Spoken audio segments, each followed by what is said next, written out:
नमस्कार, स्वागत है आप सभी का। न्यूज वन इंडिया देख रहे हैं आप और मैं हूं आपके साथ कृतिका। बुलेटिन की शुरुआत इस वक्त की बड़ी और अहम खबर के साथ। हिमाचल प्रदेश में सभी 68 सीटों पर मतदान अब खत्म हो चुका है। 7,881 मतदान केंद्रों पर शाम 5 बजे तक वोटिंग हुई। ईवीएम में 412 उम्मीदवारों की किस्मत कैद हुई। 8 दिसंबर को चुनाव के नतीजे आएंगे। हिमाचल प्रदेश चुनाव 2022 की वोटिंग शाम 5 बजे खत्म हो चुकी है। ग्रामीण इलाकों में सर्द मौसम होने के बावजूद मतदान केंद्रों में महिलाओं की संख्या काफी अधिक रही। पहले घंटे के मतदान में महज 4% मतदान ही दर्ज किया गया। सुबह 11 बजे तक इसमें 18% की तेजी आई। 3 बजे तक 55% रही और इसके बाद शाम 5 बजे तक कुल मतदान प्रतिशत रिकॉर्ड किया गया। वोटिंग खत्म होते ही 412 उम्मीदवारों की किस्मत ईवीएम में कैद हो गई। हिमाचल विधानसभा चुनाव के नतीजे गुजरात के साथ ही 8 दिसंबर को आएंगे।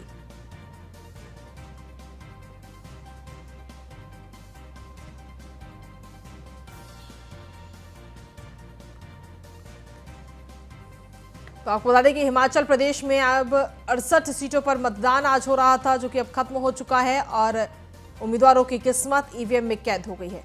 8 दिसंबर को नतीजे आएंगे। 8 दिसंबर तक इंतजार करना होगा कि आखिर वहां की जनता ने किस पार्टी पर ज्यादा भरोसा जताया है। अधिक जानकारी के साथ संवाददाता पीयूष तिवारी जुड़ गए हैं। पीयूष, क्या कुछ ताजा अपडेट? हिमाचल प्रदेश में मतदान अब खत्म हो चुका है। देखिए, बिल्कुल हिमाचल प्रदेश में चूंकि 5 बजे तक वोटिंग होने वाली थी और 5 बजते ही वोटिंग की जो प्रक्रिया है वो समाप्त हो चुकी है। ऐसे में 65.92% जो मतदान है वो हिमाचल प्रदेश में हुआ है और करीब 78 से 81 के आसपास मतदान केंद्र बनाए गए थे। यहाँ पे मतदान हुआ है और अलग अलग जगहों पे अलग अलग प्रतिशत जो है मतदान का वो अलग अलग जिलों में हुआ है। तो ऐसे में अगर हम बात करें सोलन की तो 65.66% वहाँ पे मतदान हुआ है। बिलासपुर की बात करें तो 65.72%। वहीं मंडी, चूंकि हाई प्रोफाइल सीट है हिमाचल प्रदेश की, वहां पे 66.75% मतदान हुआ है। वहीं कुल्लू की बात करें तो 64.59% मतदान हुआ है। ऐसे ही तमाम इलाकों में किन्नौर की बात करें तो करीब 62% के आसपास मतदान हुआ है।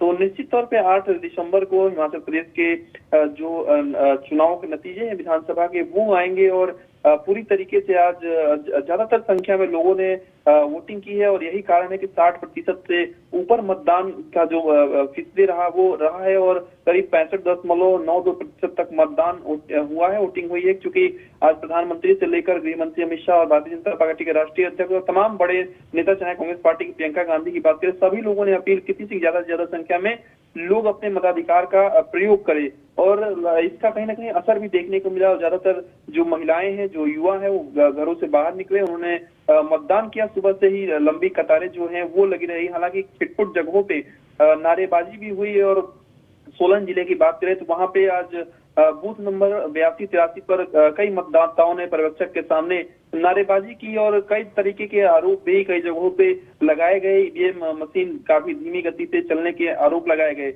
लेकिन एक बात अच्छी रही कि आज हिमाचल प्रदेश में जो मतदान हुआ है वहां पे ज्यादा से ज्यादा लोगों ने वोट किया है। मत प्रतिशत जो है वो 60% के ऊपर है, करीब 65% के आसपास है। तो निश्चित तौर पे आज हिमाचल प्रदेश में लोग घरों से बाहर निकले और अपने मताधिकार का प्रयोग किया है। चूंकि तमाम जगहों पे, कई जगहों पे ये भी आरोप लगे कि वोटिंग जो प्रक्रिया है वो धीरे धीरे चल रही है। कई जगहों पे सुबह में ईवीएम मशीन खराब हो गई थी। हालांकि चुनाव आयोग द्वारा अल्टरनेट ईवीएम मशीन की व्यवस्था तत्काल प्रभाव से सुबह में कराई गई थी। ऐसे में भारतीय जनता पार्टी के राष्ट्रीय अध्यक्ष जेपी नड्डा ने भी आज साफ तौर पे कहा कि हमेशा से ही हिमाचल में अच्छी पोलिंग होती है और जयराम ठाकुर ने जिस हिमाचल को बढ़ाया है उन्हें लोग एक बार फिर से मौका देना चाहते हैं। तो अलग अलग जगहों पे कई संवेदनशील बूथ बनाए गए थे, कई जगहों पे अति संवेदनशील बूथ बनाए गए थे। तमाम सुरक्षा बल की जो टुकड़ियां हैं वो अलग अलग जगहों पे लगाई गई थी।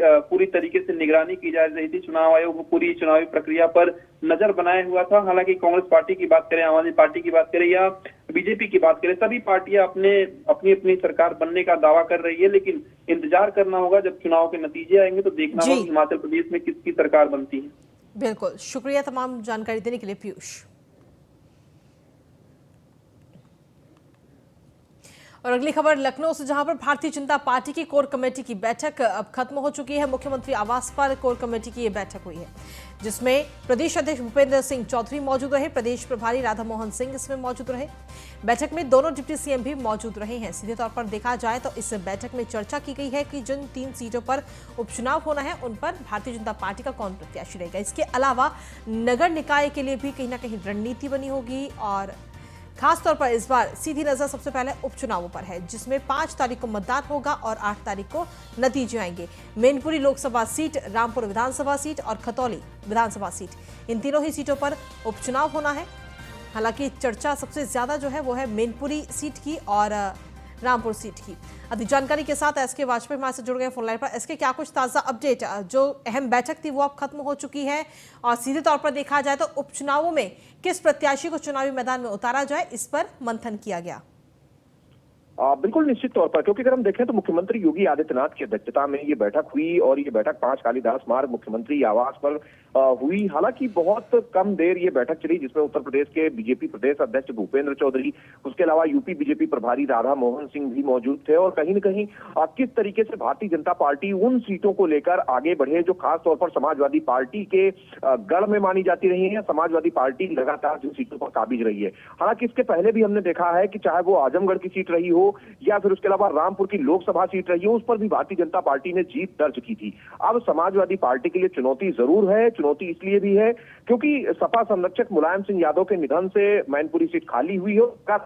ये सीट समाजवादी रही है क्योंकि माना जाता है कि मैनपुरी, एटा, इटावा, उधर के जो क्षेत्र हैं वो कहीं न कहीं समाजवादी पार्टी के गढ़ हैं और वहां पर सपा को हरा पाना आसान नहीं है। और ऐसी स्थिति में जब वो सपा संरक्षक मुलायम सिंह यादव की सीट रही हो, उसके पहले अखिलेश यादव की भी सीट रही हो या फिर समाजवादी पार्टी के दूसरे प्रत्याशियों के कब्जे में रही हो, तो ऐसी स्थिति में सपा के लिए उन सीटों को बचाना एक बड़ी चुनौती जरूर होगी। अब देखना यह है कि किस तरीके से इस सीट को वो बचाते हैं। और जहां तक रामपुर का सवाल है, वो भी आजम खान की सीट रही है और आजम खान लगातार उन सीटों पर काबिज रहे हैं। तो देखना बहुत महत्वपूर्ण होगा कि किस तरीके से कैसे इन सीटों को समाजवादी पार्टी बचा पाती है, जहां बीजेपी पूरी रणनीति के साथ आगे बढ़ रही। क्योंकि इस बैठक में इन सारी चीजों को लेकर चर्चा हुई, उन संभावित नामों पर भी बातचीत हुई। अब ये जो संभावित नाम है, इन नामों को केंद्रीय नेतृत्व को भेजा जाएगा, जहां से अंतिम मोहर लगेगी। अंतिम मोहर लगते ही वो सीट भारतीय जनता पार्टी के प्रत्याशी के नाम की घोषणा होगी। और कहीं न कहीं भारतीय जनता पार्टी लगातार कोशिश कर रही है कि क्षेत्रीय जातीय समीकरण बैठाए जाएं, जिसके चलते ये सीटें भी भारतीय जनता पार्टी के कब्जे में आए। अब देखना यह है कि किस तरीके से इन सारी चीजों को आगे बढ़ाती है, जब इन सारी चीजों को लेकर कहीं न कहीं मंथन हो चुका है और अब केंद्रीय नेतृत्व को ये सारी चीजें भेजी जानी है। जी, शुक्रिया तमाम जानकारी देने के लिए इसकी।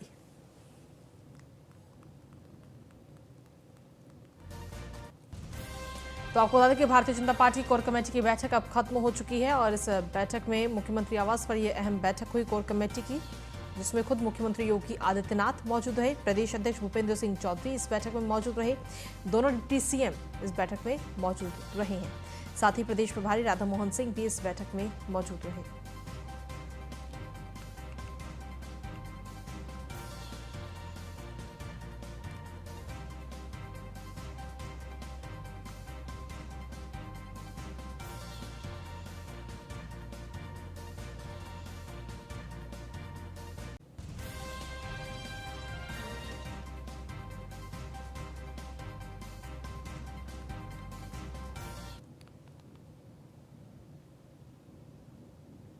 और चलिए खबरों में आगे बढ़ते हैं। बात करेंगे अब दिल्ली की, जहां पर मंत्री अखिल गिरी की तरफ से राष्ट्रपति पर विवादित टिप्पणी सामने आई। राष्ट्रपति द्रौपदी मुर्मू के चेहरे को लेकर अभद्र टिप्पणी उन्होंने की। उन्होंने कहा कि हम किसी को उनकी शक्ल से नहीं आंकते, हम भारत के राष्ट्रपति का सम्मान करते हैं, लेकिन हमारी राष्ट्रपति कैसी दिखती हैं।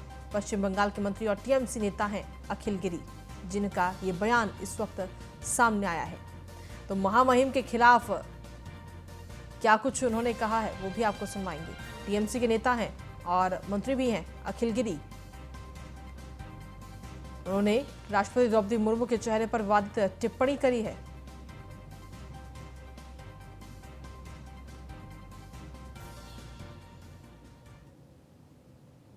तो आपकी एक बहुत बड़ी जिम्मेदारी है, शब्दों की मर्यादा बनी रहे, संविधान का पालन हो, संवैधानिक पद पे जो लोग हैं वो आपको कितना ही नापसंद हो, लेकिन उनका आदर करना होगा।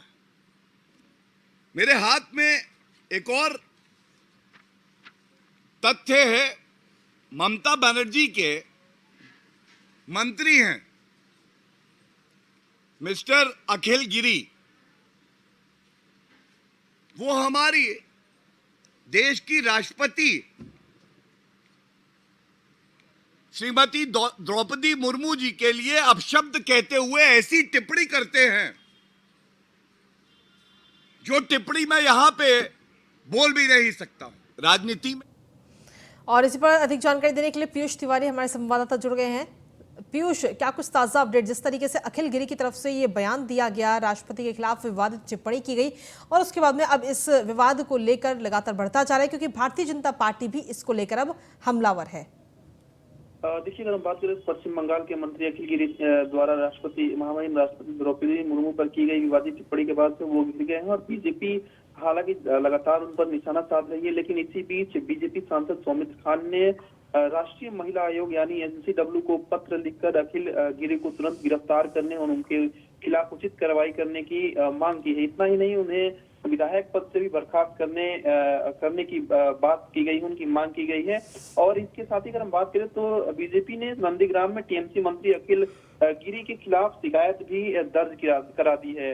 तो लगातार भारतीय जनता पार्टी जो अखिल गिरी के बयान है उसके बाद अखिल गिरी और टीएमसी पर निशाना साध रही है। लेकिन जिस तरीके से एक विवादित टिप्पणी टीएमसी के मंत्री अखिल गिरी द्वारा महिम राष्ट्रपति द्रौपदी मुर्मू के लिए की गई है, उसके बाद कहीं न कहीं सभी राजनीतिक दलों के निशाने पर टीएमसी के मंत्री है। चूंकि बेहद ही विवादित बयान उन्होंने दिया, आपत्तिजनक बयान दिया। चूंकि 17 सेकंड का एक वीडियो वायरल हुआ था। हालांकि अखिल गिरी ने इस पूरे प्रकरण के बाद इस टिप्पणी पर माफी मांगी और उन्होंने कहा कि मैं राष्ट्रपति का सम्मान करता हूं, मैंने पोस्ट का जिक्र किया और शुभेंदु अधिकारी को जवाब देने के लिए इस तरह की तुलना की। मैंने किसी का नाम नहीं लिया, मैं भी एक मंत्री और मैंने पद की शपथ ली है। तो तमाम तरीके की सफाई उनकी ओर से दी जाती है। लेकिन सबसे बड़ी बात है कि पब्लिक डोमेन में उन्होंने बयान दिया। एक सभा को एक तरीके से वो संबोधित कर रहे थे, कई लोग आसपास बैठे हुए थे और इस दौरान उन्होंने महामहिम राष्ट्रपति के लिए आपत्तिजनक शब्दों का इस्तेमाल किया। इसके बाद कहीं न कहीं देश के अलग अलग इलाकों में उनके इस बयान की निंदा की जा रही है और कहा जा रहा है कि कहीं न कहीं टीएमसी आदिवासी चेहरे को पचा नहीं पा रही है और तमाम जो भारतीय जनता पार्टी के नेता हैं वो यही कह रहे हैं कि टीएमसी में किसी भी तरीके से आदिवासी व्यक्ति का सम्मान नहीं किया है और टीएमसी जानबूझकर महामहिम राष्ट्रपति द्रौपदी मुर्मू का जो अपमान है वो कर रही है और पहले गलती करते हैं, पहले अपमानित ये लोग करते हैं, उसके बाद माफी मांग लेते हैं। अगर अमित मालवीय की बात करें, भारतीय जनता पार्टी के नेता हैं, उन्होंने भी साफ तौर पर ये बात कहा और कहा कि ममता बनर्जी को इस मंत्री को मंत्रिमंडल से बर्खास्त करना चाहिए क्योंकि वो राष्ट्रपति का अपमान करते हैं और ममता बनर्जी हमेशा से ही आदिवासी विरोधी रही है, ये भी अमित मालवीय ने कहा। और साफ तौर पे उन्होंने कहा कि पहले भी यानी कि ममता बनर्जी ने राष्ट्रपति मुर्मू को राष्ट्रपति पद के लिए समर्थन नहीं दिया था। इसके अलावा अगर हम बात करें तो तमाम बड़े नेताओं का जो प्रतिक्रिया है वो इस पूरे प्रकरण पर आ रही है और एक ही बात कही जा रही है कि किसी भी तरीके से जो विवादित बयान जिन्होंने दिया है अखिल गिरी टीएमसी के नेता हैं और ममता सरकार में मंत्री हैं, उन्हें बर्खास्त किया जाए।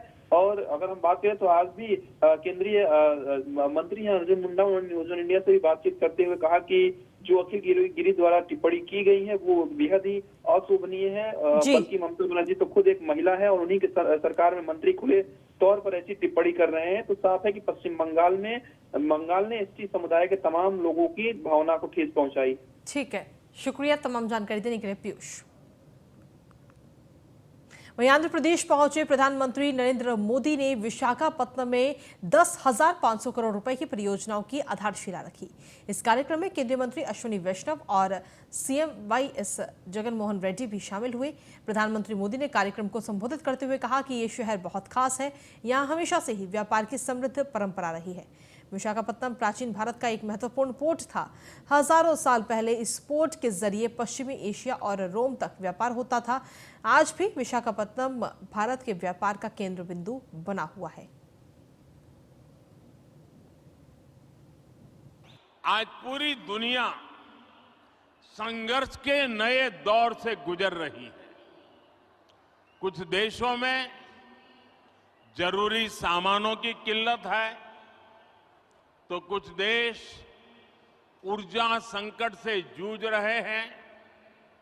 तकरीबन हर देश अपनी गिरती अर्थव्यवस्था को लेकर परेशान है, लेकिन इन सब के बीच भारत कई क्षेत्रों में बुलंदियां छू रहा है।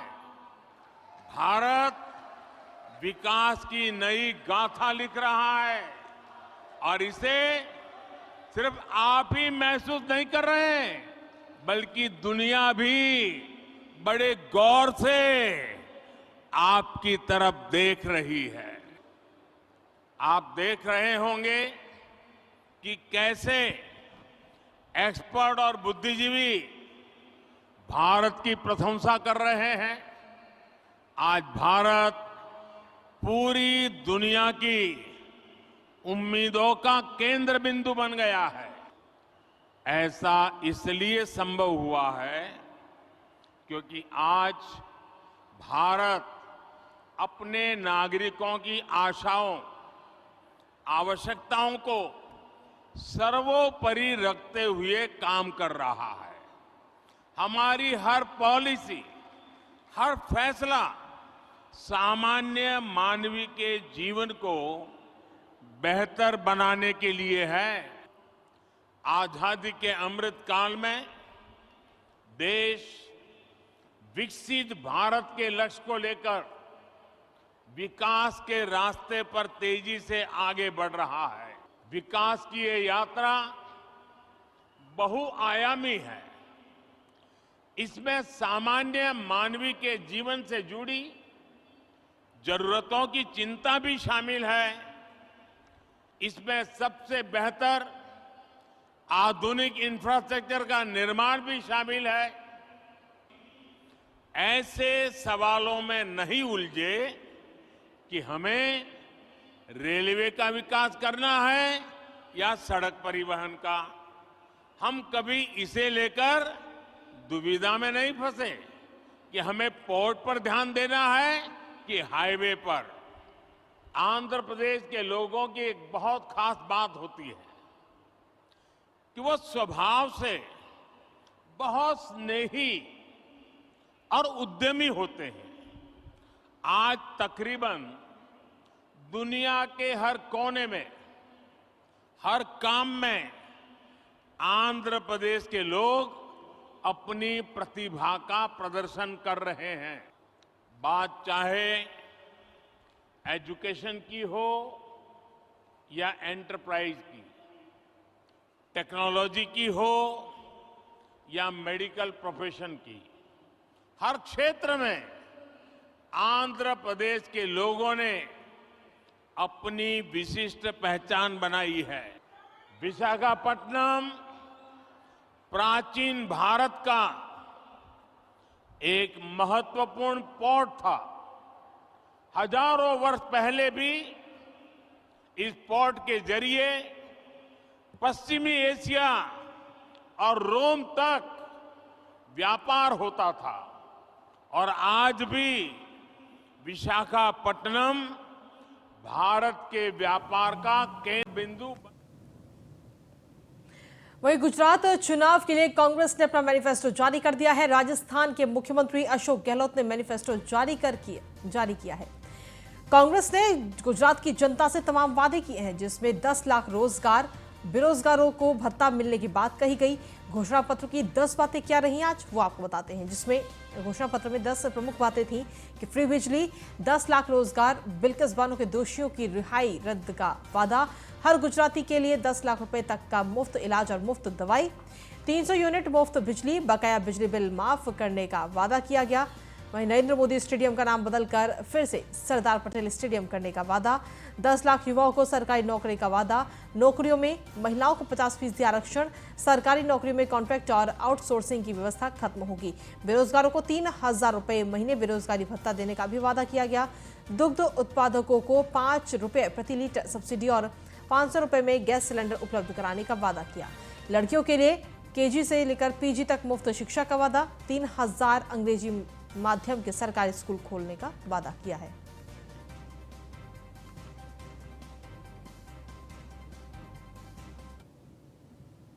राहुल गांधी जी ने कहा आप जनता को पूछ के मैनिफेस्टो बनाओ।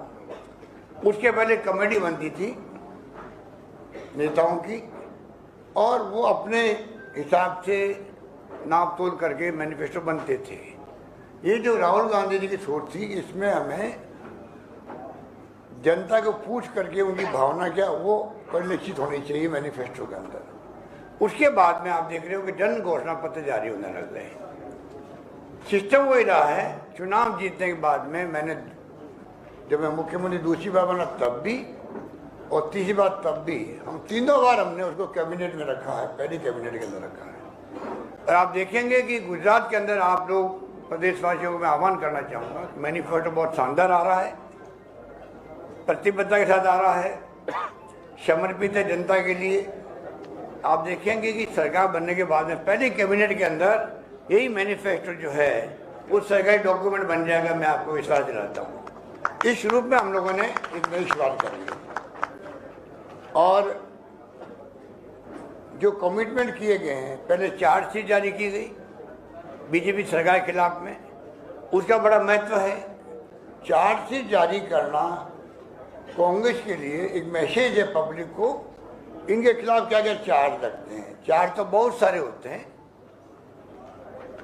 और वो जनता को दिख भी रहे हैं। आज सत्ता विरोधी जो लहर चल रही है गुजरात के अंदर, क्यों चल रही है? इसलिए लोगों ने देख लिया 27 साल के शासन को और विशेष रूप से 5 साल। वहीं भदोही में पूर्व विधायक विजय मिश्रा पर प्रशासन ने शिकंजा कसा है। 10.65 करोड़ की 23 बीघा से ज्यादा की जमीन कुर्क की है। प्रयागराज जिले के मेजा इलाके में है ये अचल संपत्ति। विजय मिश्र के भाभी और भतीजे के नाम ये संपत्ति दर्ज है। गैंगस्टर एक्ट के तहत ये कार्रवाई की गई। अवैध कमाई से खरीदी गई थी करोड़ों की जमीन। तो ये जमीन कुर्की की गई है। इस वक्त विजय मिश्र के भाभी और भतीजे के नाम पर ये संपत्ति दर्ज है। गैंगस्टर एक्ट के तहत इस संपत्ति पर कुर्की की ये बड़ी कार्रवाई की गई है।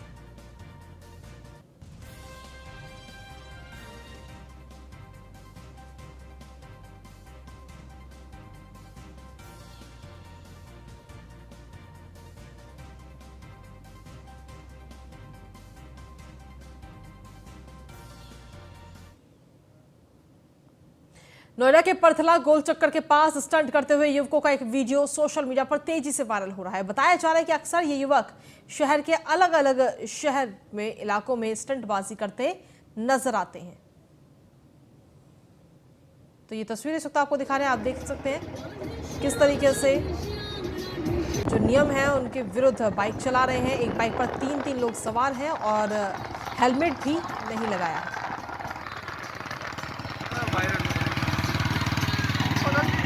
तो आप देख सकते हैं कि बुलेट एक बाइक पर 5 लोग सवार हैं और हेलमेट नहीं लगाया है और ऊपर से स्टंटबाजी करते हुए नजर आ रहे हैं। फिलहाल अब देखना होगा कि इस वीडियो के सामने आने के बाद में कब कार्रवाई की जाती है। तो परथला गोल चक्कर, नोएडा के परथला गोल चक्कर के पास स्टंट करते हुए युवकों का ये वीडियो इस वक्त जमकर वायरल हो रहा है और जानकारी मिली है कि ये लोग अक्सर इस तरीके से स्टंट करते हुए वहां पर नजर आते हैं।